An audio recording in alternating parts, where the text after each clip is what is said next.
Nintendo hat versucht, quasi das komplette Monster-Fangen-Genre zu patentieren und hat sich damit auf höchster Ebene blamiert. Anfang 24 erscheint Palworld im Early Access. Alle nannten es Pokémon mit Knarren und viele dachten, das ist nur so ein zynisches Meme-Spiel, das nach 2 Wochen wieder stirbt. Heute sind wir im Sommer 2026. Im Juli wurde Version 1.0 gedroppt und hat einfach mal über 40 Millionen Spiele eingesagt. Selbstverständlich lässt sich der heilige Nintendo-Konzern das nicht einfach bieten. Die haben im September 24 ihre Anwaltsarmee von alleine gelassen und geklagt. Alle haben mit einer Copyright-Klage gerechnet. Ich meine, ein paar Pals sehen ja quasi aus wie Pikachu und Bullpix nach einem Friseurbesuch. Aber nein.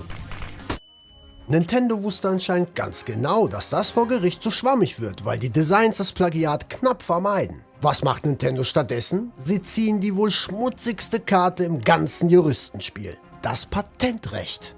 Erst als Palworld durch die Decke ging, hat Nintendo sich den Code geschnappt und in Rekordzeit Patente durchgeprügelt, die auf Palworld maßgeschneidert waren. Die haben sogenannte Teilanmeldungen genutzt, die sich auf alte Patente aus 2021 beziehen und damit rückwirkend gelten. Kein Witz. Ball werfen, Fangchance sehen, Monster gehört dir.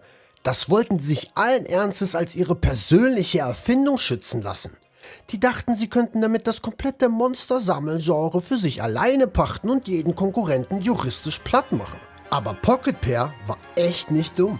Die haben sich direkt den dicksten Bodyguard geholt, den man finden kann. Sony.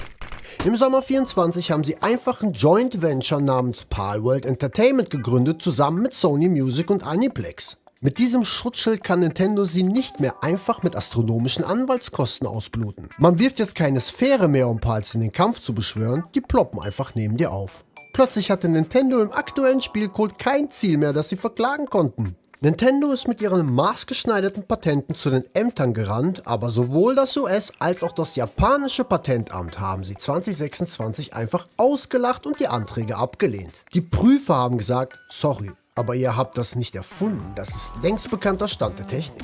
Und wisst ihr, was das japanische Patentamt als Beweis dafür genommen hat? Kein großes AAA-Spiel, nee.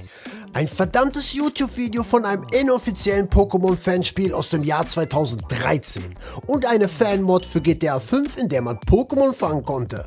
Ausgerechnet illegale Fanprojekte haben diesen milliardenschweren Konzern vor Gericht bloßgestellt und bewiesen, dass ihre Erfindungen in Wahrheit überhaupt nichts Neues sind. Das ist pure Poesie. Nintendo ist daraufhin aus allen Wolken gefallen. Die Anwälte haben sich beschwert nach dem Motto: ein Fanspiel zählt nicht als Beweis, das verletzt Urheberrechte und außerdem dürfe man in dem Dokument doch bitte keine geschützten Namen wie Pikachu oder Pokéball verwenden. Und die Antwort des japanischen Patentprüfers war die absolute Krönung. Für ein Amt war das schon fast ein virtueller Mittelfinger. Der meinte eiskalt: Ob das Fanspiel jetzt legal ist oder nicht, kümmert mich null. Die Technik existiert halt schon seit Jahren. Und wenn Nintendo es unbedingt genau haben will, dann nennt er Pikachu im Text ab jetzt ein Objekt in der Form eines kleinen gelben Tieres und den Pokéball ein kugelförmiges Objekt mit roter oberer und weißer unterer Hälfte. Der Prüfer hat ihn eiskalt reingedrückt, dass das an der Ablehnung absolut gar nichts ändert. Und ein Beamter hat Nintendo einfach ins Gesicht gesagt, dass sie lächerlich sind. Und was ist nun das Resultat der ganzen Show? Nintendos Klage ist komplett zusammengebrochen. Da Pocket Pair den Code längst umgebaut hat, zieht Nintendo jetzt nur noch gegen alte Versionen in den Krieg, die keine Sau mehr zockt. Verbieten können die Palworld jedenfalls nicht mehr. Selbst wenn Nintendo diesen komplett sinnlosen Restprozess gewinnt und Recht bekommt, liegt die maximale Entschädigung laut Experten bei lächerlichen 5 Millionen Yen. Das sind plus minus $30.000. Für Nintendos Anwälte ist das nicht mal Portokasse. Das ist lächerliches Wechselgeld. Die wollten ein kleines Studio vernichten und das ganze Monster-Fang-Genre für sich allein beanspruchen. Stattdessen steht der Weltkonzern jetzt da wie ein weinerliches Kind. Historisch gedemütigt von einem kleinen gelben Tier aus einem steinalten Fanvideo. Das ist Karma.